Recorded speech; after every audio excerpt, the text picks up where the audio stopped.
person, well, not now, but when I was young, to try something on and be like, no, that didn't feel right, until you kind of Yeah. find yourself.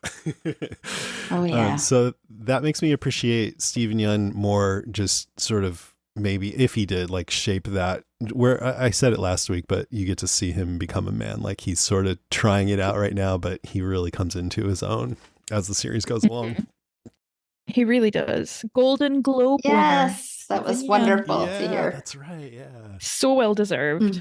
For Beef. Yep. For Beef. Right? Yeah. Damn, I don't have that in the news either, but that's great. So he's all perplexed. She started off being mean to me, then she wanted to have sex with me, and now she's being mean to me again. I'm like, yes, welcome to dating. and it's men and women act weird sometimes. You never know what you're gonna what the hell's going on. And then asking if the women are crazy and hormonal, and I'm like, dude, Rick left a little girl out in the woods. Everyone's anxious. Dale's anxious about Andrea. Herschel's anxious. Like everyone is crazy. It's not, but Glenn's just clueless and trying to figure Maggie out, I guess. It's so cute. Bless him. This So whole cute. suggestion of that all the women are on their periods. When we were covering Yellow Jackets, there was an episode where because it's about this girls' soccer team stranded in the woods, and they were all on their periods. They had synced up, and so I looked it up, and everything I looked up said that's a myth, that women's Interesting. periods don't sync up. Interesting. So I don't know. Dina, you and I, should we compare calendars? Or Yeah, I think we should start tracking, and I'll write Let's in do and let you that. know. you have to Okay, move in together, though. Oh, that's text right. you. That's right. Yeah, you forgot about Oh, that's that fine. part. I'll fly over. It's all good. Oh, We'll no, do no, it. no, no. It's for science. I'm coming to Scotland. Yeah. Oh, brilliant. We can go and catch the Loch Ness Monster. Excellent. Amazing. Get anybody else, any other women, go to Scotland. Yep. Yep. We'll do a blood hive. So Glenn, and he's so hapless. Like at that dinner, he says, does anyone know how to play guitar?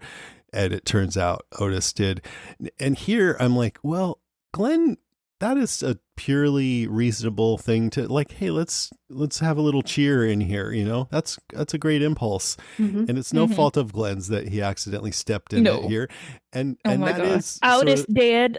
Okay. yeah. Oh crap. Wah, wah. But this is the writers playing to him being the butt of jokes. It is funny, but we do see a little of Glenn's solidness in this episode too. When Dale's all upset that Glenn had sex with Maggie, he's like, Jesus, Glenn, what were you thinking? And I'm like, what kind of question is that? You know what he was thinking. But then Glenn says, I was thinking that I might be dead tomorrow. And I'm like, yeah, that really landed, Yeah, absolutely. He sold it. Absolutely. He did. So then, and when Herschel, so Maggie says to Glenn, I'm not even sure if I like you. And then when Herschel told Maggie that she shouldn't have any contact with Glenn, I'm like, oh, Glenn, you should be thanking Herschel because he just did you a favor here. As soon as he said that to Maggie, I knew she was going to be back into Glenn again. Yeah. As soon as Daddy said no. Hello, farmer's daughter. Right. So then she gives him the note, and they end up. He wants to meet in the barn, and she runs out there, and that was just a really great scene. I especially like that his first indication that there were walkers in there was the smell. He's like, "What is that?" And then just the way it was revealed, they're all up at him. Oh. She comes in. You weren't supposed to see that. this." It's so good. So good. Such a great moment. Great cliffhanger. Yeah, perfect ending. I do need to share that anytime something happens in the house, like I drop something or whatever, I'm always like, there's been an accident. I just love shouting it. Come quick, there's been an accident. It's like, really? Again, I'm like, it's just funny. I hope you're carrying your baseball bat around too. I do. Also, I need to correct myself. Last week, I said that Maggie had never put down a walker or seen a walker get put down before last week. Completely wrong. She knocks one out with a baseball bat when she's saving Andrea. But I do wonder, is that out of character? Is it because it's definitely not someone she knows? I don't know. Good point. Yeah, I think they were just like, hopefully everyone will forget about this by the time we get into their story. We'll retcon it real quick. And, I was thinking of that last night too when I rewatched. And I gave the excuse that it's a stranger or not stranger. People are in danger, and in those cases, you wipe it out. Yeah, that makes sense. That would make the most sense. Yeah, and maybe it's both, that she didn't know the person and people are in danger, or the writer screwed up. Like you said. I mean, they might have just thought, hey, it's more worthwhile to have her come in swinging like a hero and have that little flub, Yeah. Yeah. All right. Anything else? Anybody? I'm all out of points. I just have notes. Yeah, I've just got notes too. Yep. Okay. Lucy, why don't you go first? All right. Daryl's saying that if the horse is smart, it left the country made me laugh. I did also laugh when Herschel said, "It's a wonder you people have survived this long." And I'm like, I mean, you do have a point. Yeah. The doll, there was a meme for ages of T-Dog holding up the doll and essentially doing the same facial expression as the doll. And I'd forgotten it existed until I saw him holding up the doll. And then I was like, oh, caption competition. That's hilarious. It's just such a dramatic shot, and he looks so like, and the doll's just like, I never saw that. That's funny. I always call it the haunted doll. I'm like, oh god, the haunted doll. Rick and Shane argue about the meaning of protege and prodigy. Oh, and yes. Shane is right. Protege is a word, but I don't think it's the word he means there. Sadly, I think Rick is correct. Yeah, it could fit if if he was saying you're my protege, then it would make sense. But he was talking about himself. Yeah. In some ways, Shane is Rick's protege, given he's and we get canon confirmation that Maggie's 22, which Jason and I spoke about in an earlier episode, so that's cool. Right. Glenn says that. Dina? I don't really have any notes, but I have some little thoughts. The fact that our practical Daryl believes in a chupacabra is just charming.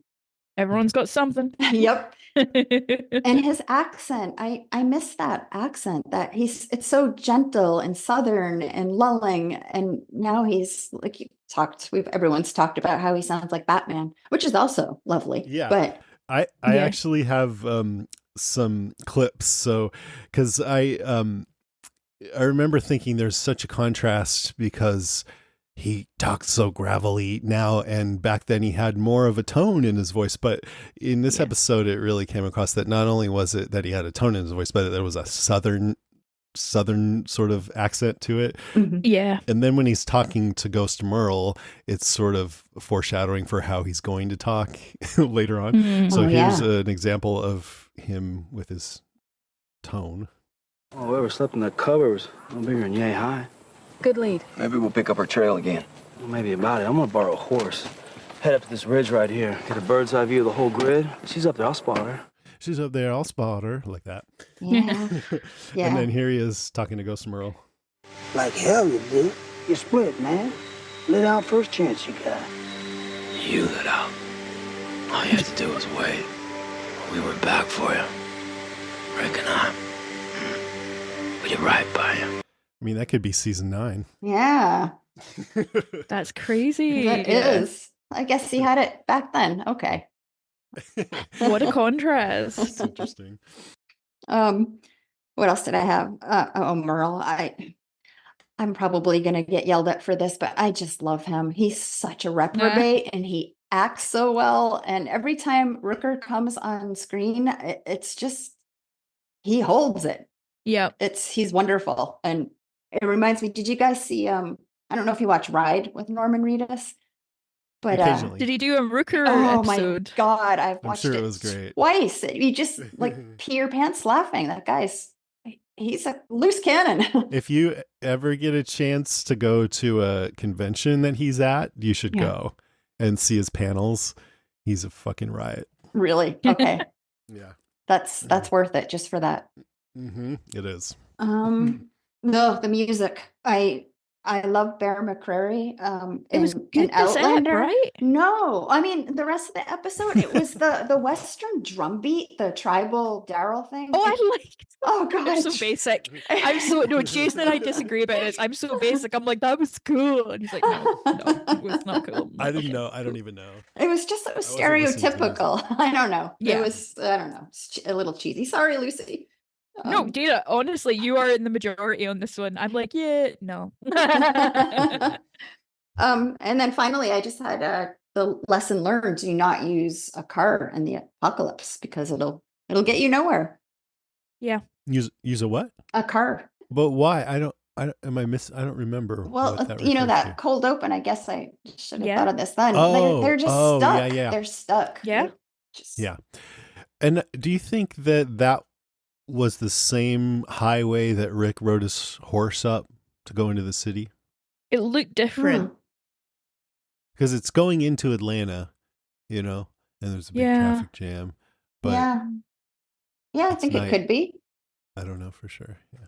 Why It made not? me wonder how the group all met. Yeah. Yeah. I think those two groups may have just met right there, but we don't see how Glenn and T-Dog and Daryl and Merle became a part of it. And we'll never find out unless someone makes a good video game showing that stuff. Anything else, Gina? Oh, I guess they do have something else. You know how I got that crossbow for Christmas? Oh, yes. Yeah. Oh God.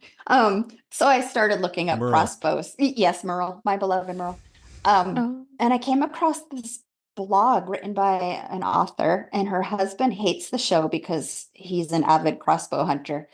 And the main thing he hates, I mean, it's a wonderful, I'll send it to you afterwards. He hates it's impossible for Daryl to have impaled himself with an arrow, which I don't know if I agree with, but it's a pretty interesting read. So I'll send it. I'll send it. Nice. And that's it. That's all I have. Great. I have a few. So this episode aired on Sunday, November 13th, 2011. And my first day as a zombie on set was Monday, November 14th, the next day. Oh, cool. After this episode aired. And we did 4 days, so through Thursday the 17th. And I'm pretty sure I was in a hotel in Atlanta as I was watching Atlanta get bombed in this episode. Wow. So it was like, cool. Oh, it's extra creepy. I've heard some listeners are going back and listening to our original Walking Dead cast episodes along with this rewatch. And I'm curious to go back and listen to the next one, which is season 2, episode 6, Secrets, because I already knew at that point that Sophia was in the barn, because when I was an extra, that's when I learned that. And so I want to go back and listen. I asked Karen, did I spoil that for you back then? And because I couldn't remember if I told her, and she said, no, I let her find out from the show, but I want to listen to that episode and see if I was like hinting at it at all or something. Oh, that'll be interesting. Yeah. Yeah. Next, early in this episode, we see Rick giving out more search grids for the search for Sophia. And I remember watching this, like the 5th episode in, being like, God, when is this plot line going to be over? Like, I almost agree with Shane. That's enough. Yeah. But I think this was the first time in The Walking Dead that it felt like the plot was extended a bit too long just to make it to the mid-season finale. And that's something that The Walking did over and over again. You know, you feel like this is going to be resolved in the mid-season finale, and then this is going to be resolved in the finale. And that's something that Angela Kang, I feel like, was aware of and kind of didn't do that so much. You know, she picked the pace up when she became showrunner, which I was very grateful for. Carol, she wants to cook a meal for the Greens as thanks. And that just got me thinking about how she, throughout the series, is a good cook, and it's a skill and a hobby of hers that continues on. But it takes on a different feel because, like in Alexandria, she uses it to make people think that she's still the way that she actually is right now, you know, kind of meek and harmless. Meanwhile, she's spying on them and stealing guns from the armory. And then little Sam finds her doing that. And so she tells him that if he tells on her, he'll be tied to a tree and eaten by walkers. That's good Classic parenting. Carol. Yep, perfect. And she bribes him with more cookies. And then she works in a bakery, right? In the Commonwealth, I think. She does. Yeah. And then she makes stone soup. Oh, yeah, that's right. Yeah. Yep. And then this guy that plays Jimmy is James Allen McCune. Super nice guy. He was at Walker Stalker a couple times. He asked me one time if he could have one of the Walker Stalker volunteers shirts. Not like a specific volunteer. I want their shirt, but he wanted one like that. So I hunted it down for him, but he was really nice. Oh, he was amazing. In the Blair Witch sequel that came out in 2016. He was yeah. Oh, cool. I have a little bit more notes than usual this week. I liked when Dale said, if I'd known the world was ending, I'd have brought better books. My big fear. Yeah. Can totally imagine thinking that too, you know? Yeah. I don't even read that much anymore, but if, you know, the internet was gone, then I'd be like, read more. Daryl, it's kind of interesting. He knows about the chupacabra, and he had this Cherokee Rose story last week. I wonder if they meant for him to have more like folksy things about him, because I don't remember anything else like that, but it feels like those two go together They kind well. of go hand in hand. Yeah. Yeah. And that's about it. All right. Timeline. We're on day 69. Not much has changed. IMDb dive. Apparently, during one of the Merle and Daryl scenes, a carpenter ant, which I believe is a really big ant, bit Norman Reedus mid-scene and made him flinch, but they kept it in because it looked like a good emotional reaction. Oh my God. And now he brings carpenter ants to every set. He has ants literally in his pants. This episode sees the first Dixon Brothers scene together. We had a listener write in about this. I never thought about that. Yeah, about this next fact, which is that the 22 that Shane wears is actually John Bernthal's high school football number. The sign in Dale's RV offering a nice cup of Shut the Hell Up is actually a nod to a line from Dawn of the Dead, which I didn't know. The scenes where Daryl sees Merle are filmed at Cochrane Mill Nature Reserve in Palmetto, Georgia. Chupacabra, as we've mentioned, means goat sucker. Annie Oakley was a famous female sharpshooter in the early 20th century. This episode sees the first line spoken by Beth, who says, Mr. Grimes. And interestingly, the arrow that you mentioned, Dina, is apparently, according to IMDb, a nod to Deliverance, where a character stabs themselves by accident with their own arrow. So I don't know if that's true or not. That's right. I remember that. But this is what IMDb says. So yeah, some nice trivia this week. Yeah. Oh, I have one more actually. I just thought of with the horse. I read or watched some interview a long time ago. Norman Reedus is petrified of horses. Oh, no way. Yeah. Just bless kind of him. fun.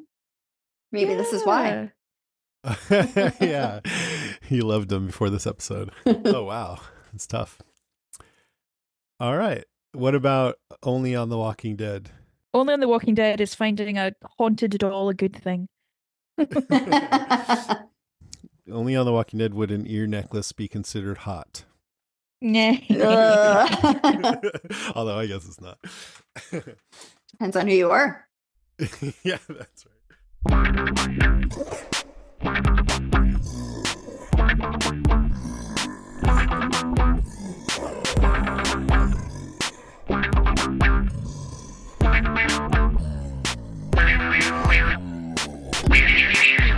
Obvious threat to untold numbers of citizens. The people it kills get up and kill. Are they slow moving, Chief? Yeah, they're dead. They're all messed up. This is a Walking Deadcast news update. So there was a 2-minute trailer for The Walking Dead: The Ones Who Live this week. There was. Didn't want to watch it or know too much about it. I'll put a link in the show notes, but did either of you watch it, and was it any good? I didn't watch it.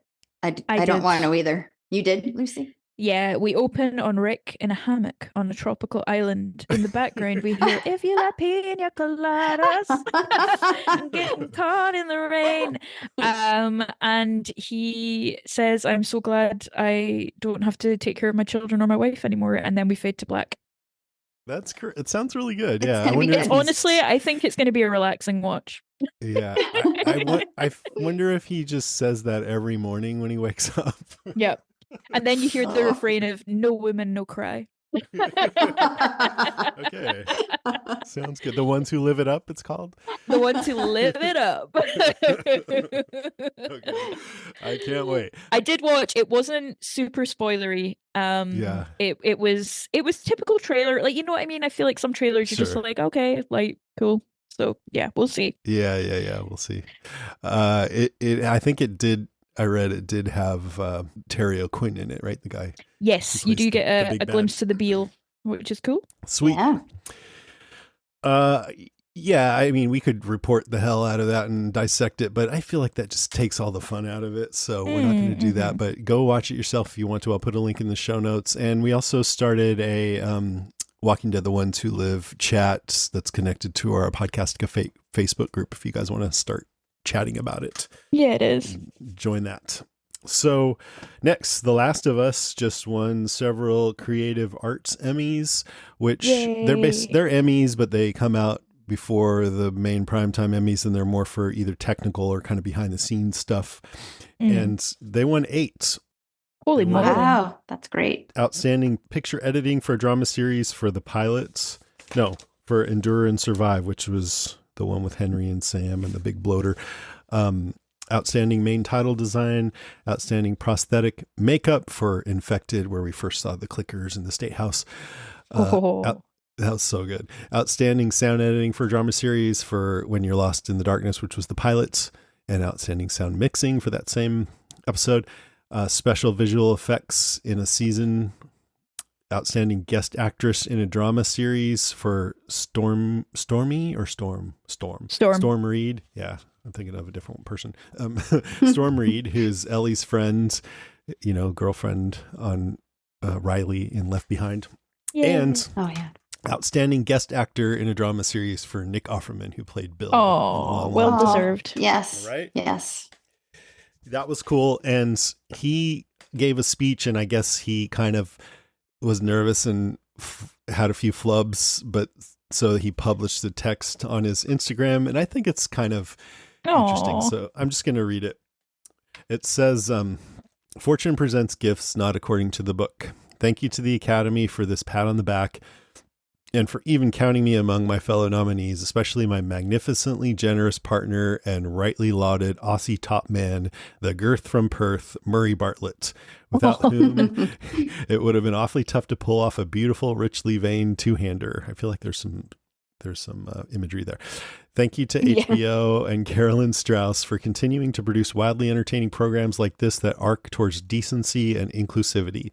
To Neil Druckmann for thinking it up, Peter Hoare for conducting, Evan Bolter for shooting it, and Timothy Good for cutting it together, Connie Parker, Joanna Moreau, Chris Glimsdale, Greg Ock, and Cynthia Ann Summers for molly coddling me on the set and creating my sexy Ursine prepper look. And the rest of the astonishing band of artists on The Last of Us, too many to name, Pedro, who crafted this episode with such exquisite care. But God damn it, folks, we would all just be standing around with our thumbs in our asses if Craig Mazin had not written this script. This was the best script I've ever been handed. If you enjoy what we do, then it's always and only because the writing is so good. And I'm so grateful to be able to participate in this tradition of storytelling as medicine with which we demonstrate our devotion to each other because, as Wendell Berry says, it all turns on affection. Speaking of, Megan Mullally is not only my bride and legal property, okay? She is my muse and my acting teacher, and I would certainly not be standing here without her patient tutelage, and that's not a euphemism. Thank you to Josh J. and Mad at UTA. Hold on, it's almost done. Thank you powerfully to Mother Nature and Linda Ronstadt, each for their particular strawberries. And finally to my own mom and dad, who taught me to use tools in the kitchen and the garden and the woodshed as an expression of love and fidelity by way of what we do to care for each other, which we have learned once again from Craig Mazin in this episode is the whole damn point. Thank you. I love him. Nice. That's beautiful. I love Nick Offerman. Yeah. There's been a casting update for Last of Us as well. Yeah, that was going to be my next one. Amazing. Go for it. So if you've played Last of Us Part 2, which future seasons of the TV show will be based on, the character Abby is a big character, and Caitlin Dever has been cast in that role. And she was in Justified, Last Man Standing, and the movie Booksmart. And she actually originally read for the part of Ellie. And also another character, Jessie, who was in the game too, but not nearly as big of a role, is going to be played by young Mazzino, who was Paul Cho, the brother of Stephen Yeun's character in Beef. Yes, that's cool. Yeah, that's great.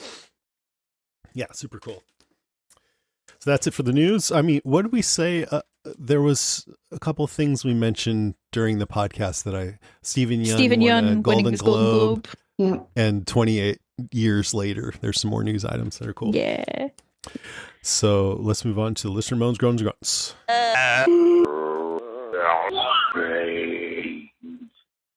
So we'll just take turns reading these. Why don't you go first, Dina? Okay, I think I have a very short one. Joe Eiling loved Karen's insight on Cherokee Roast. Would be great to see her on another rewatch episode. Yeah, we love Karen. We love Karen, and she'll definitely be back on at some point for something. Gemma, our friend from Wales, says, I did not know there were walkers in the barn all those years ago. I remember shouting, oh my God, there's walkers in the barn. I thought Glenn would fall or something. When Sophia came out, I was heartbroken and cried for ages. I think Herschel's farm is so peaceful and idyllic in contrast with everything else. It's hard to understand he's literally got about 20 walkers in there. I never understood how he got them in there without letting them all out, and if he actually knew Sophia was in the barn or not. I think he didn't know. I think it doubles down on the tragedy of Otis because he had that knowledge, and because he got killed, he couldn't share it. Yeah, somebody was saying in the chat they thought that Otis is the one who would corral, or at least corralled Sophia into the barn. Yeah. Yeah. Gloria Hernan says, Chupacabra, I really like this episode. Rick and Shane coming to odds, foreshadowing. Glenn wanting more sex, Maggie being coy about it, Daryl's horse being spooked by a snake, then hallucinates Merle. Well, at least he got him up that hill. That's one way to look at it. Oh, Dale, Maggie's a grown-ass woman. Don't be getting all judgy with Glenn. Yeah, he just can't help himself. She means Dale being judgy. Glenn does know about women's periods all syncing up. Smart kid, LOL. I'm telling you, look it up. Every scientific study or research study says that's not actually true. For the love of God, Andrea, you almost killed Daryl. Although the joke Dale made on the porch, don't be too hard on yourself, we've always wanted to shoot Daryl, was pretty funny. That dinner, yikes, was way too quiet for me. Thank God for Maggie and Glenn. What a sweet scene between Carol and Daryl. Poor Glenn thinks he's going to the barn for a little action and gets the shit scared out of him again. Great episode. Oh, that is I a love good point. Gloria's letters. Last thing Glenn wanted to see. Glenn's gonna have a lot of sexual trauma, I feel like. Yeah. Although, I mean, he may have been, but do you want to anyway? Or some very specific kinks. Yes. Yeah, that's right. This is formative. Oh boy. Okay, Rinaldi says, thank you, Jason and Lucy, for doing this rewatch of TWD. I agree. I will spread the word to my friends who are watching Walking Dead for the first time now that it's on Netflix to check out your podcast. It's been a joy to be a part of the Patreon community for this podcast. Now on to brass tacks, as the great Saul Goodman would say. Kudos to Daryl undergoing character development alongside Shane. Shane becomes more agitated and aggressive while Daryl becomes more caring and considerate, with hallucination Merle mocking Daryl for this. In my personal Walking Dead episode rankings, I ranked Chupacabra 158 out of 177 episodes. I enjoyed this episode, but other episodes, past and future, will outshine this one in my opinion. Sorry if I offended anyone who had this as the top 10 episode of all time. Don't get bit. Well, Ronaldo, you've just offended all of our Chupacabra listeners out there. All those little Chupacabras listening in are like, well, screw you, Ronaldo. We're coming after you. We're coming to get you. Rinaldi has this like extensively noted list of, he ranked all the episodes and made extensive notes on all of them. I love that. Where can you find that? I should do that sometime. Is it online somewhere that you can? I don't think he's, has he posted it? I think he posted it in our Zhead group. If you look up on our Zhead Patreon page. Okay. Actually, not the group, but the page. You know, the Facebook. Yeah. Is that a group? That's a group. Yeah. I don't know. If you search on Ronaldo, you might be able to find it there. Okay. I'll find out. Alex Kruger says, I'm going to start by saying, when I first watched the series when the pandemic first started, I absolutely did not pick up on the clues about truth in the barn at all. Not one little bit. Interesting. Chupacabra is a major highlight of season 2. Oh, Ronaldo. One of the first things that stands out to me is, even though Shane is absolutely correct with his belief and assumption of Sophia's situation, he does an absolute crap job of selling it to his audience, Rick. Hindsight being 2020 makes it easy to say Shane is right, but the way he presents his argument would make me want to prove him wrong rather than trust he may be right. Norman Reedus says 99% of the reason I relented and watched the show in the first place because I was a teenager when Boondock Saints came out, and that just speaks for itself. I'm blown away by Daryl's acting sometimes, and this episode has been so much for him to work with. This episode has so much for him to work with. What a standout showcase. The fact that his first reaction when he thought Rick shot at him was, I was joking, is one of my favourite line deliveries that he has. I really liked the conversation between Dale and Glenn and greatly appreciated Dale teaching Glenn to never inquire if women's cycles are syncing up. Great advice for all young men. And lastly, only in The Walking Dead can you see a walker ear necklace and think to yourself, I bet I can find that on Etsy. You know, I bet you can. Yep. Thanks, Alex. Truth. Oh, funny. Becky Fenner Anderson says, hello, TWD fam. Here are my thoughts. Love the cold open. One of my favorite parts of these early seasons is the flashbacks. Yeah, I like those too. Powerful moment when the bombing began. More about before and right up to the apocalypse was what I was hoping we'd get a lot more with Fear. Oh, well. Yeah. Seeing Ed being a dick to Carol reminded me of how glad I am he's gone. Yeah. Oh, yes. Yeah. Yep. It was nice for a minute to see Shane and Rick laughing and reminiscing during the search. Cool view of their friendship before the world ended. I agree. That was nice. Yeah. And I think that was also part of the point, because then Shane just kind of shat all over it. You know, they have good chemistry, the two of them. You buy them. Yeah. You buy them as friends. And Jim was writing to me in chat just saying he's really admiring even more now Bernthal's performance. Yeah. And so am I. And John Bernthal is one of the more successful actors to come out of The Walking Dead, maybe the most even. I mean, it's him and Stephen Yeun, right? Yeah. Yeah. Well, he had Punisher, didn't he, the whole show? Yeah. He did, but he was in Sicario and Wolf of Wall Street, I think. And The Bear, briefly. The Bear, yeah. Wow. Shane's words. Wait, was that where I was? Shane's words were harsh, but I do think he was speaking some truth. It's always funny when someone says, yes, I want the truth, then you give it to them and they get mad.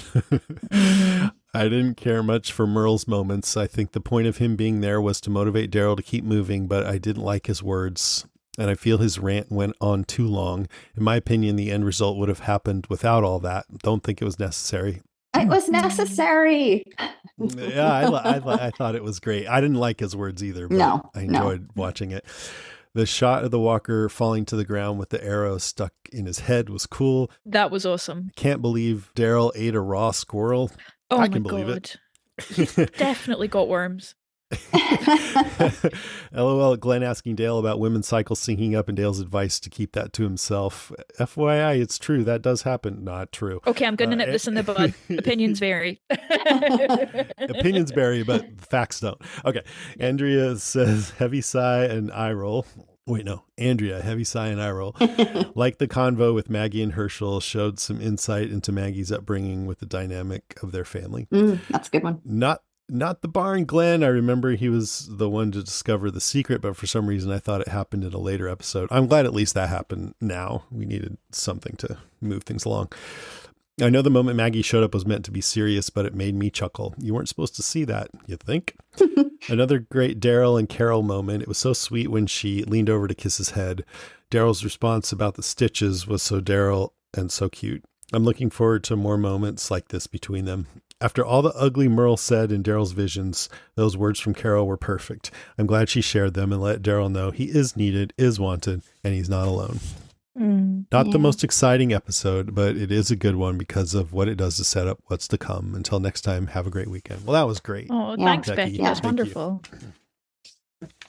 Okay, we got a few calls. Here's one from Tej. Oh, Tej, my dude. Holy shit. This is Tej, Wisconsin. Hi, Jason, Dr. Lucy. The rewatch of Chupacabra, watching it as more of an adult than I was, 12 years ago, 13 years ago, the scene, the tension when Rick and Shane come pouting at each other, or I don't know, whatever the bro version of pouting is, stomping at each other out of the forest as Lori realizes she's pregnant with Shane's baby. The terror on her face when she doesn't know why Rick and Shane are so mad at each other. Right. And when Rick says, we had a long talk out there, and the panic of, oh God, does he know? Should I tell him? Oh, it hits so differently. I don't think I even picked up on it back in 2011, 2012. But that scared me more than the zombies, to be honest. We didn't really mention that, but yeah, totally. What were you talking about? Has a knack of bringing up the things we forget to mention. I love it. I think he's psychic. Yeah. It's so good. I like it when that happens too. It's great. And Sarah Wayne Callies plays that moment brilliantly. It's like, oh, Sophia? Yeah, okay. No, she doesn't say that, obviously. But yeah, the relief on her face is palpable. You realized Shane actually wants to kill you? What a relief. Yeah. Oh my God, he told you about the fucking? No, he told me about Sophia. Oh. What is this about fucking? Oh, nothing. Oh, no, never mind. Gotta go over there now. Bye. All right, here is Sam. Hi, it's Sam from Boston. I am recovering from COVID, so I have the smoker's cough, even though I am a lifelong non-smoker. This is such a great episode. I forgot how funny The Walking Dead used to be. It has its funny moments now, and I do enjoy the more, emo, grim future that it has now. I'd forgotten how much the show used to also make me laugh. They just had some great one-liners in there, and I forgot that Glenn made that sexist comment. I don't know. I avoided it or whatever. And then I like how Dale's like, you should keep that opinion to yourself. It's like, yeah, that's a good idea. Because Glenn, I know you're young and Maggie's not giving you the clearest of signals, but you crashed on her family's farm and she doesn't know you and everyone's just trying to figure themselves out in the apocalypse, but it's not her hormones, dude. Like, what? Yeah, like Rick, Shane, Daryl are all acting super cool and chill. But yeah, no, it's not hormones. Glenn, keep that to yourself. Like, the women don't have to cater to you. I get it. He's young and obviously it's just like a one-off mistake, but it took me by surprise. I forgot he did that. I was like, oh, our Glenn said that. Yeah, and then I went back to our usual Glenn, where he's like, I can sleep with Maggie if she wants to and I want to. We're two consenting adults. I'm like, yes, that's right. And then I knew that they brought back Rooker for the flashback. I don't know if it was like a narrative reason, but it reminded me of when I ran a marathon in Chicago, where there is a point where you get like physically and mentally worn out. And it's just, at least for me and a few other people that I was friends with that ran the marathon, your mind does go to like a dark space. And so like I'm running it being like, if I survive my mom, I can survive this. Like, so I'm curious like what you guys think about if that's why Daryl hallucinated his brother. No, to be fair, I did not have auditory or visual hallucinations during the marathon. Thanks so much for the podcast. You guys are doing wonderfully. I love it so much. I do think it helped motivate him. Mm-hmm. Yep. Yeah, for sure. I think in therapy, they talk a lot about your sort of critical parent and your sympathetic parent and your inner child and stuff. And I think Merle is Daryl's critical parent. Like, he's a crap parent, but he's his critical parent and his like negative force. And I think that was just an external kind of manifestation of that.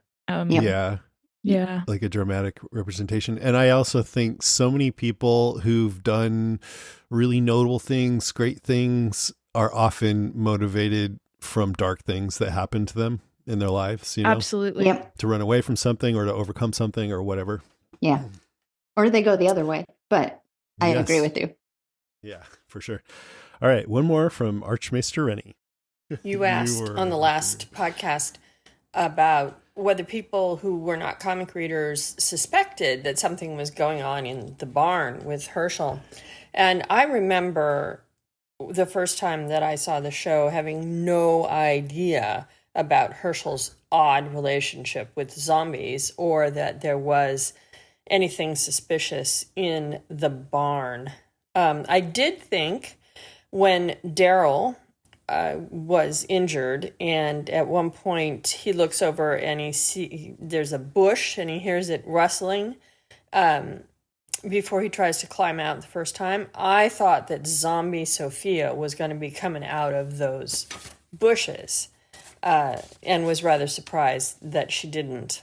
One other thing I noticed in this episode is that when Daryl comes back out of his fever dream of Merle, and he realizes that there's a walker trying to bite through his boot, and it's not Merle kicking him, that's actually a great foreshadowing of Daryl ultimately seeing Merle as a walker. But that